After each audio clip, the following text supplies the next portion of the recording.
बिसायख'थिनि समाव जौगाथायनि मुङाव रायजो राजाफोरनि सिगाङाव गेदेर गेदेर बिबुंथिजों रादाय होयो राजखान्थिनि दैदेनगिरिफोरा। नाथाय बिसायख'थि जोबखांब्लानो गासैबो रादायखौ बावगारलांदों नामा राजखान्थिनि मासियाव जिरायनाय दैदेनगिरिफोरा? 5 बोसोरनि उन खनसे बिसायख'थि फैयो आरो थाङो। दैदेनगिरिफोराबो बे रोखोमसे रादायखौनो होयो आरो थाङो। बिसायख'थियाव होनाय रादायखौ लामा नेयै फिन बिसायख'थिसिम सौफैयो। नाथाय रायजो राजाफोरनि जेंनायैनो थालांदों बोसोर। बेबायदिनो गोबाव बोसोरनिफ्रायनो गामिनि गंनै दालांनि थाखाय हालाय हाफाय जाबोनांदों थारायबारि गामिनि रायजो राजाफोरा। थांनाय 17 बोसोर BPFनि BTC खुंथाय समावबो आरो आथिखाल UPPLनि खुंथाय समावबो दिनैसिम क'क्राझार जिल्ला 11 नं बावखुंग्रि BTC बियाबनि हरिनागुरि BCDCनि सिङाव थानाय थारायबारि गामिनि दालाङा बानाय जायाखै। जायनि थाखाय बोसोरफ्रोमबो दैज्लां बोथोर सौफैब्लानो औवाजों दालांखौ बानायनो गोनां जायो गामिनि गंनै दालांखौ। बे दालाङा गामिनि आबाद फोथार गोथैसालि फारसे थांनायजों लोगोसे थारायबारि गामिनिफ्राय औवाबारि गामि जानानै क'क्राझार सोहोराव थोंजोङै फैनाय लामा फोनांजाबो। सरकारनि जेबो मदद मोनैयाव दिनै गामिनि बे गंनै दालांखौ न'खरफ्रोमबो औवा खांलायनानै खौसेयै बानायदों थारायबारि गामिनि रायजो राजाफोरा। थांनाय गोलाव सम BTC सरकारनिफ्राय जेबो मदद मोनाखैब्लाबो फैबाय थानाय समाव अनसुंथाइ मोननायखौ मिजिंथिनानै BTCनि गाहाय मावफुं सोद्रोमा प्रमद बर'खौ थारायबारि गामिनि जेंनाफोरनि सायाव नोजोर होनो थाखाय खौरां बिजोंनि गेजेरजों खावलायदों गामिनि रायजो राजाफोरा।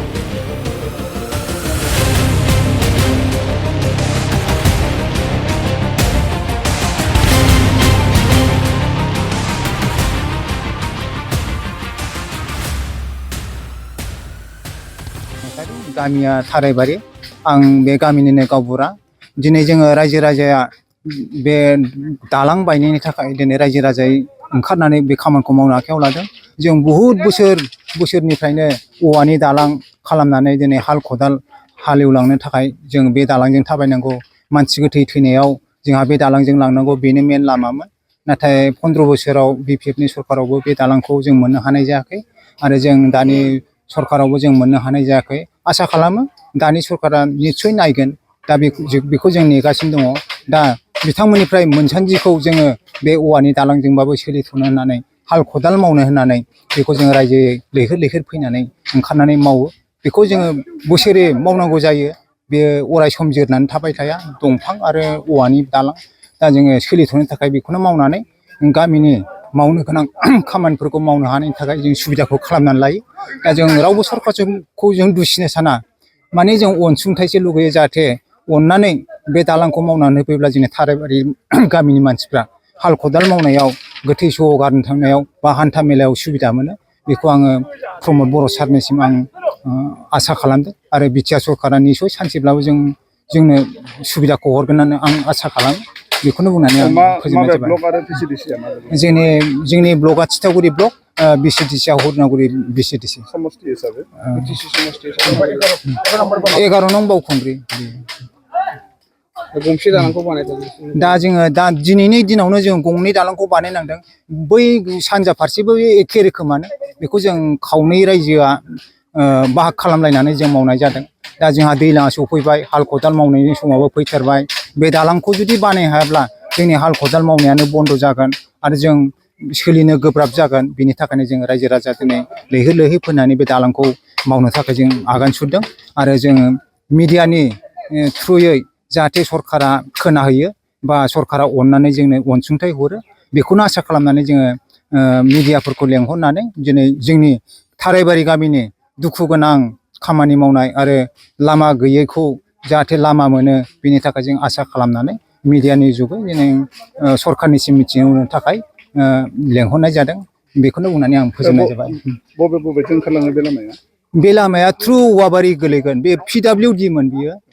PWD बाबो जोङो बुहुत बोसोरनिफ्रायनो अन्थाइ थाइसेबो जों होनो मोनासै सेन्ट्रेलबो मोनाखै दालांखौबो जों बिदोंमोन मोनाखै नाथाय जों दुसिनो साना बेबा सरखारब्लाबो जों लुगैनायाव होनो हायाबो जानो हागौ माबा मोनसे थानो हागौ उनावब्लाबो जों मोनगोन होननानै आं आसा खालामदों सानसेब्लाबो सोरबा सरखारा जोंखौ नायसनगोन मोनगोन बेखौ आं आसा खालामदों सरखारनि फारसे जों दुसिनाय गैया माने जों अनसुंथाइ लुगैदों आरो बेखौल' जों बुंनो सानो थारायबारि गामिनिनो आवगायनि बारग' गावबुरामोन आं एक्स आर्मि आंनि नामा सुभाष चन्द्र ब्रह्म दा दुखुनांथावा बेनो जाहैबाय जोङो बे लामाया औवाबारिनिफ्राय ओरै फैनानै बै दामोदरसिम लामायाव थाङोमोन बे जागोन मेन फिडब्लिउ लामामोन दा बे BPF सरकारा 15 बोसोर खामानि मावनायनि उनाव बै दावरायघाटजों बेखौ लामाखौ लायनानै औ रिडिसनआव लांबाय दा बे ससे लामाया खमसे खम बे 1 किल'मिटारसो जागोन अनुमान बे लामाया जोंहा दा खुनु गैया दालांनि प्रब्लेम दङ थांलाय फैलाय हान्था मेला बेजोंनो बयबो थाङोमोन जोंहा सर्टकाट जायोमोन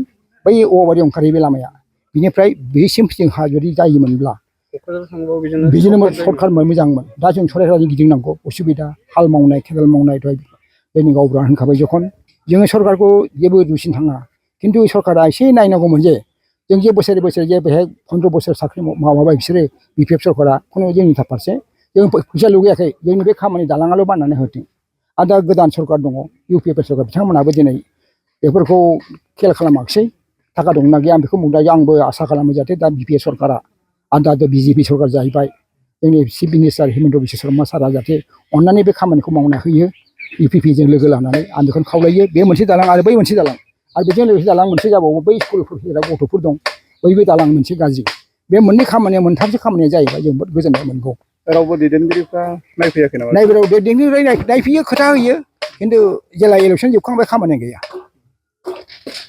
गैया इलेक्सन जोबखांबाथाय खामानि गैया मावगोन होनोसै दा जोंबो बेखौ बुंनो बावना थायो नामाथाय आं बेखौ बुंनो थाङा खिन्थु जोंबो उसुबिदा माने उसुबिदा जोंहा बहुत जानानै दं दुखु मोनब्लाबो उफायथ' गैला जों सरकारनि फट'आव लिरबाथाय खालामथ' हाया दा जोंना बेनो खावलायनाया जाहाथे जोंनि थारायबारि गामिनि रायजो राजाफ्रा गुबुन बे हरिनागरनि मानसिफ्राबो जाहाथे बे खामानियाव थांलाय फैलाय उसुबिदा जाया जाहाथे सरकारा UPP सरकार दा बर्तमान दं आरो BJP सरकार जोंनि चिफ मिनिस्टार हिमन्त बिश्व शर्मा सारा जुदि बेखौ अननानै बे दालांफोरखौ जे मावनो होयोबा बहुत गोजोननाय मोनगौ नोंथांमोना निस्सय रांथ' खरसा जायो जोंहाथ' गावनि माबा श्रम दान होनानै दा बर्तमान मावगासिनो दं 15 बोसोर जों मावबोदों श्रम दान होयो औवा थरसे गावबागाव न'नि लाबो खामानिनानै मावो उफाय गैया जों बेखौ हाल खेथि मावनांगौ दैलाङाव थांनांगौ आरो मानसि गोथै गारनांगौबा जों बिजों थांनांगौ जोंहा लामा गैया बैयाव जोंहा श्मशान घाट दं बैयाव आसार खिथियाव श्मशान घाट दं बाहाय जों थांनांगौ गतिके आंना बेनो जे सरकारा एसे अननानै बेखौ खामानिखौ दालां मोननैखौ खमसे खम बै दालां मोननैखौ मावनो होयोबा बहुत गोजोननाय मोनगौ बेखौनो आं नोंथांमोननि खाथियाव मिडियानि सायाव